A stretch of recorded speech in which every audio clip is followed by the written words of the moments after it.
असलामुअलैकुम दोस्तों, ਤੁਸੀਂ ਵੇਖ ਰਹੇ ਹੋ ਪਾਕ ਪੰਜਾਬ ਟੀਵੀ ਤੇ ਮੈਂ ਆ ਤੁਹਾਡਾ ਦੋਸਤ ਅਬਦੁਲ ਵਾਹਿਦ। ਦੋਸਤੋ ਅੱਜ ਆਪਣੇ ਕੋਲੇ ਆਪਣੇ ਇਲਾਕੇ 'ਚ 39 ਏਕੜ ਦਾ 1 ਨੰਬਰ ਪੁਆਇੰਟ ਜੇ। ਇਹ ਭਰਾਵਾਂ ਦੇ ਸਾਹਮਣੇ ਬਿਜਲੀ ਵਾਲਾ ਟਰਾਂਸਫਾਰਮਰ ਤੇ ਨਾਲ ਡੇਰਾ।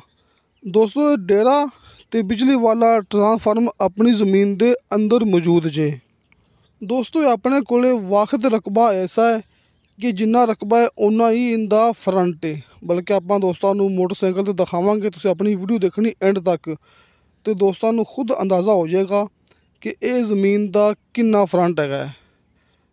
मैं दोस्तों को पहले ये डेरा तो बिजली वाला ट्रांसफार्म दोबारा फिर दिखा देवां तो हुण मैं दोस्तों को दिखावांगा कि अपना फ्रंट कितना है। ये 39 एकड़ ज़मीन का।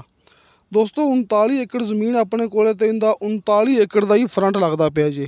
ये नहर के नाल ते लिंक रोड के नाल ये दरम्यान दे विच नहर है ना, अपनी ज़मीन के नाल टच करती पई है तो पहली साइड ते रस्ता पक्का जे।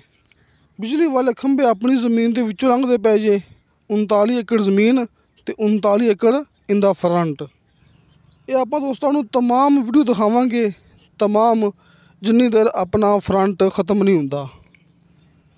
दोस्तों इसे नहर का अपनी ज़मीन नूं साल का नहरी पानी है, जिहड़ी नहर अपनी ज़मीन के नाल टच करती पई जे। ते टरपैन दोस्तों को इस ज़मीन के अंदर मिलेगी। नीचे का पानी शर्तिया 101% मिठा, क्योंकि अपना इलाका जे। दोस्तों खाली ये नहीं कि इनका इन्ना वड्डा फ्रंट है, अपनी ज़मीन मेन रोड तो सिर्फ 1 मुरब्बे फासले ते जे। दोस्तों ये ज़मीन पहली साइड ते जे, तुसीं ये अपना गौर करनी है। तो दरम्यान दे विच वड्डे वड्डे काफ़ी पुल बने हुए हैं। सिर्फ आप वीडियो मुखालफ साइड तो इस वास्ते बना रहे हैं ताकि मुकम्मल ज़मीन दोस्तों को नज़र आ सके, ये नहर दोस्तों को नज़र आ सके। इस टाइम मालिक ने मुकम्मल ज़मीन दे विच चावल की फसल काश्त की हुई जे। भरावां दे सामने हाले तक भी अपनी ज़मीन का फ्रंट जा रहा है। 39 एकड़ ज़मीन तो 39 एकड़ इनका फ्रंट। कि अज तक जिन्ने भी रकबे आप दिखाए ने, सब तो ज़्यादा फ्रंट वाला रकबा भरावां दे सामने। तो दोस्तों अपने आरफ वाले इलाके की ज़मीन है, अपने आरफ वाले शहर के नाल ज़मीन है। आरफ वाला बूरा व्याड़ी मुल्तान रोड तो एक वड्डा कारपेट मेन रोड निकलता पिया, जिहड़ा कि शार्टकट निक्के शहरों के विचों दी गुजरदा होया अगे जाके बहावलपुर बहावल नगर मेन रोड के नाल टच करता पिया।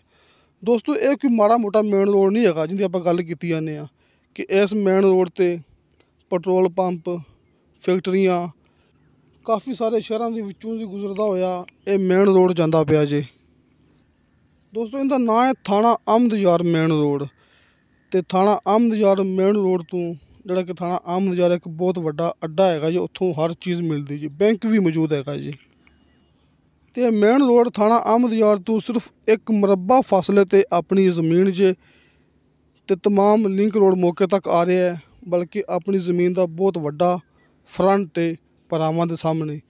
तो डेरा ट्रांसफार्मर आप दोस्तों को दिखा चुके हैं। साल का नहरी पानी है, जिहड़ी नहर का इनू लगता पे फ्रंट।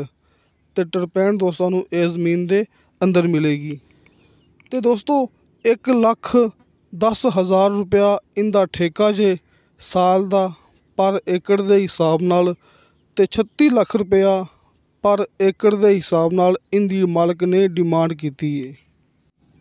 36 लाख रुपया पर एकड़ के हिसाब नाल डिमांड है।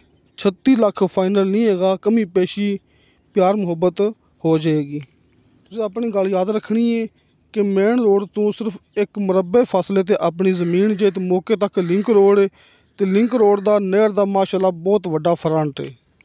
सामने दोस्तों को अपने ऑफिस की तस्वीर मिल गई होनी है। अपना दफ्तर है आरफ वाला शहर, आरफ वाले शहर की ये ज़मीन है। ये उपरला नंबर भाई शफकत साहब का है, नंबर नीचे वाला ये मेरा है जी। तो नाल ही नंबर भाई शफकत का एक होर है जैज़ का, वो भी भरावां नूं सामने स्क्रीन पर मिल जाएगा।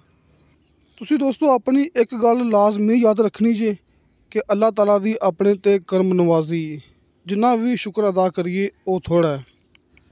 तो भरावां दी दुआवां नाल अपना चैनल पूरी दुनिया ते चलदा है, लिहाजा कॉल ते राबता ना हो सके। दोस्तों को पता है कि अपने भी पर्सनल मसरूफियात कम हुंदे ने, ਲਿਹਾਜ਼ਾ ਤੁਸੀਂ WhatsApp ਤੇ ਵੌਇਸ ਮੈਸੇਜ ਲਾਜ਼ਮੀ ਕਰਨਾ ਜਾਂ ਫਿਰ ਚੈਟ ਲਾਜ਼ਮੀ ਕਰਨੀ ਕਾਲ ਤੋਂ ਇਲਾਵਾ। ਦੋਸਤੋ ਕਿਉਂਕਿ ਵੌਇਸ ਮੈਸੇਜ ਇੱਕ ਸਬੂਤ ਪਿਆ ਹੁੰਦਾ ਕਿ ਫਲਾਂ ਦੋਸਤ ਨੇ ਮੇਰੇ ਨਾਲ ਫਲਾਂ ਗੱਲ ਕੀਤੀ ਸੀ। ਇਹ ਉੱਪਰ ਵਾਲਾ ਨੰਬਰ ਭਾਈ ਸ਼ਫਕਤ ਸਾਹਿਬ ਦਾ ਹੈ। ਕਾਲ 'ਤੇ ਰਾਬਤਾ ਨਾ ਹੋ ਸਕੇ ਤੁਸੀਂ WhatsApp ਤੇ ਵੌਇਸ ਮੈਸੇਜ ਜਾਂ ਫਿਰ ਚੈਟ ਕਰਨੀ ਹੈ ਅਤੇ ਨੰਬਰ ਨੀਚੇ ਵਾਲਾ। ਦੋਸਤੋ ਇਹ ਮੇਰਾ ਹੈਗਾ ਜੀ ਅਤੇ ਇਸ ਨੰਬਰ 'ਤੇ ਤੁਹਾਨੂੰ WhatsApp 24 ਘੰਟੇ ਔਨ ਮਿਲੇਗੀ। ਤੁਸੀਂ ਕਿਸੇ ਵੀ ਟਾਈਮ ਵੌਇਸ ਮੈਸੇਜ ਕਰੋਗੇ ਚੈਟ ਕਰੋਗੇ ਤੁਹਾਨੂੰ ਇਨਸ਼ਾ ਤਾਲਾ ਫ਼ੌਰਨ ਉਹਦੀ ਰਿਪਲਾਈ ਮਿਲੇਗੀ। ਅਤੇ ਦੋਸਤੋ ਵੀਡੀਓ ਅੱਛੀ ਲੱਗੇ ਤਾਂ ਲਾਈਕ ਅਤੇ ਸ਼ੇਅਰ ਜ਼ਰੂਰ ਕਰੋ ਅਤੇ ਆਪਣੇ ਬਿਹਤਰੀਨ ਡਾਕੂਮੈਂਟਸ ਲੈ ਕੇ ਭੇਜੋ। ਇਨਸ਼ਾ ਤਾਲਾ ਬਸ਼ਰਤੇ ਜ਼ਿੰਦਗੀ ਬਾ ਫਜ਼ਲ खुदा मिलांगे अगली वीडियो ते। अल्लाह हाफिज़।